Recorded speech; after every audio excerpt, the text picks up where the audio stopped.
Everybody, welcome back. It's 25 and invested here. So far, this is just an update. I'm down 4% on the account. $27,000 was put in.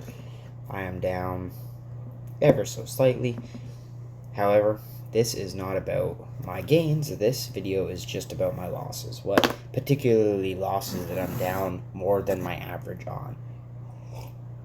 Just drinking some coffee. It's a lovely Sunday afternoon. And we will start with Alibaba.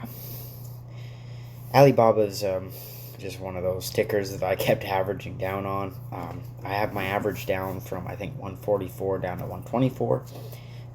It's only 3% of my portfolio, about $1,000 in. My God, they went down 11% in a day. So I was feeling pretty good about them coming back to breaking even. They have destroyed me. Upon delisting and upon the Chinese Communist Party, I heard talks about it being listed in Hong Kong, moving up shares over. There's just a lot of news behind Alibaba, so I'm not too sure. I've always been told to do the opposite of the news. So if they're creating the fear and if they're pushing the fear, then I should be doing the opposite. It's hard to do that, and you'll see with a lot of these companies that it continues to be hard to do that. Alibaba hit a low of $75. I plan on buying a few more then, but again, because we're going through a recession, we're going into harder times, I will be averaging in still, but less. I know, right? It is flip-flopped. I don't want to be timing the market, and I want to be averaging down, but you can only stomach that for so long, and when do you call it quits? It's like a dying car. How many times do you take it to the shop before you just put it out of its misery? So I hate to say, start off on a downer with Alibaba, but they have a lot of fear with them, and I'd like to still be a part of the company, even if they delist in the U.S. I'm sure that I could find a way to put my shares on the Chinese exchange. I'll find a way. I'll do it through wealthsimple. I'll have to give them a call and see what they can do for people. Maybe I'll do a little video about that too, just because people who own Alibaba through wealthsimple, I just maybe want to know what our options are, and I think that's a good idea for a video. Anyways, on to our next one, and we have Google next. Dream Industrial and Caterpillar I'm not talking about because they're not lower than my average. Google is lower than my average. My average is 4%, and Google right now I am down 6%. Google I bought 2 shares of back when it was 3,500 about. My average is, where's my average? What? Doesn't even say. My average is about 2,500. It is unfortunate that they went down so much. I bought at like 275, and then I bought again at 2,350. So my average ended up being about 2,500, maybe a little more, like 2,600. So I'm keeping on to Google. The company released their earnings report. They did great. I say great. Their ad revenue was down, but they did better than most. So right now, ad revenue is going through a bit of a slump. This is my due diligence to you. Ad revenue is going through a bit of a slump. YouTube is not getting paid for those ads. And I was talking to, or rather listening to another YouTuber, Maverick of Wall Street. And Maverick was talking about how the Bitcoin and crypto market is directly affecting ad revenue in Google, which makes 100% sense, because when Bitcoin was worth $60,000, they were charging an arm and a leg for those ads. Without that revenue, without those ads, Google is going to have a bit of a rough time. So we're going to keep an eye on Google. We're going to keep an eye probably in 3 months when they release their next quarterly to see if, if during that time it decides to have a huge press release slip up and like drop 10-20%, I'll be a part of that. And again, I won't be buying a lot at one time, but you will see me coming in and out with a few small buys, 1-2 shares, just picking up and averaging down, even if it is 1-2%. I'd rather be a part of that than not a part at all. And that's enough about Google. We're gonna move over to Home Depot. Home Depot's a tracker share. The company's not growing that much, but they pay an excellent dividend.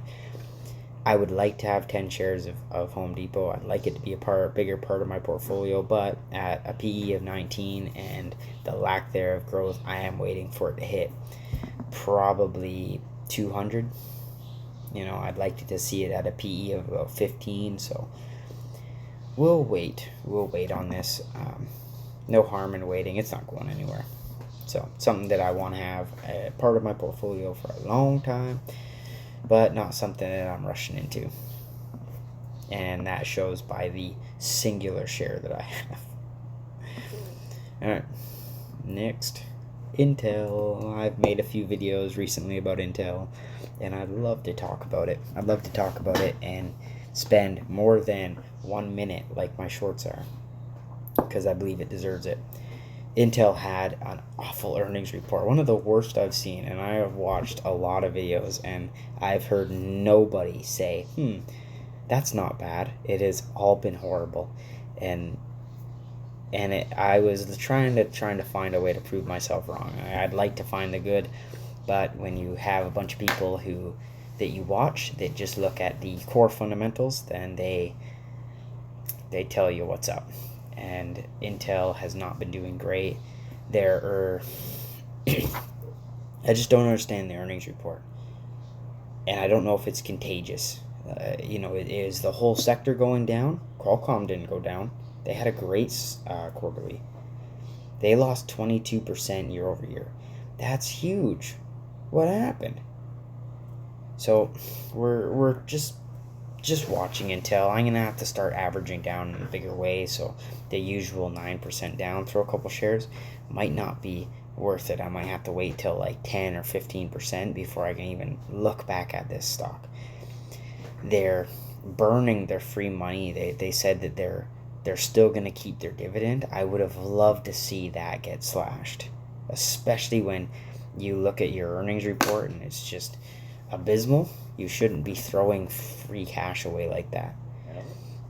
So Intel, maybe it's a one-off. The CEO did say that he believes this to be a bottom. I don't know. That's up to you guys to decide on if you think that it is a bottom. In the past 5 years, it's gone up 2%. So that's a lot. That's a big headwind. That's a lot of stuff going on, and I'd like to see when Nvidia comes out, and I'd like to see when AMD produces their report. I think AMD's the 24th of August. Nvidia is the 3rd or 4th of August, so it's coming up. It's next week, and I'd like to see what their reports are, because if it turns out that everyone in the industry is going down by 10-15%, they're not growing very well, then I could say, okay, Intel, maybe you deserve a bit more money. But if they are a one-off and something happened and Intel's not investing their money properly in their own business, then I'm gonna have to just leave this one as a straight up hold and walk away for it and not look at it for a bit.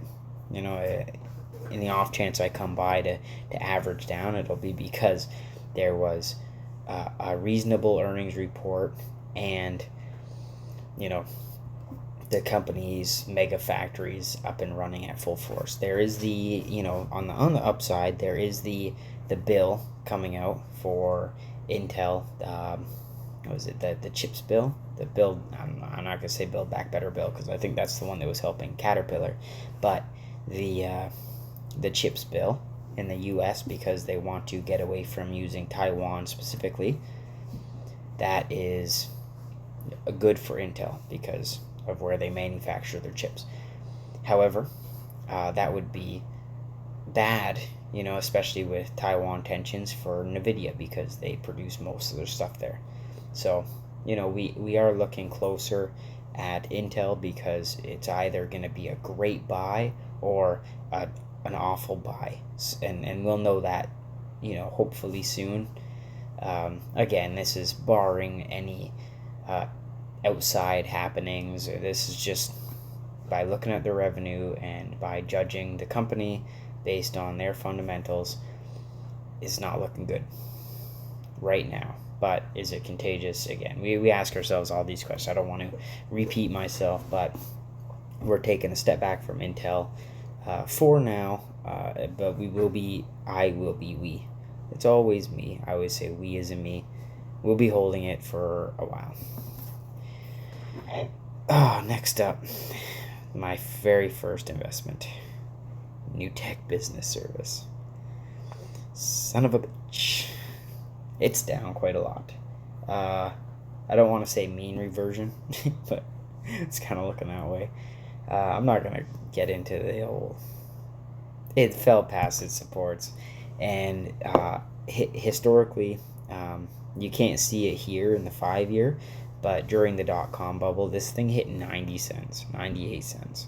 That is a scary thought. And it hit it pretty quick. Newtek has been diluting people to acquire a bank. They just issued that they're increasing their shares by, I think, almost 10%. So lots and lots of dilution going on with this company. Maybe they think that they're expensive even at 21. Maybe there's a bit of manipulation there. I can't say for sure. With rising interest rates, a company like this that relies on loans, they are a loan business for small and medium-sized businesses, they're going to have a rough go. When people stop wanting to take loans, or let's say people are starting to default on their loans, then this is the kind of company you don't want to be a part of, or at least you don't want to be a big part of. Right now, $800, I guess $1,000, so the usual. We're just, again, we're taking a step back from this guy during interest rate hikes. I want to see what their earnings reports are going to look like. I don't think they've released it yet, but we are keeping a close eye on Newtek, and it's on the same bar as Intel because it has been underperforming, and for, I think, very macro reasons, something that you can see coming. Intel and Newtek are going to move by something that you're going to see coming.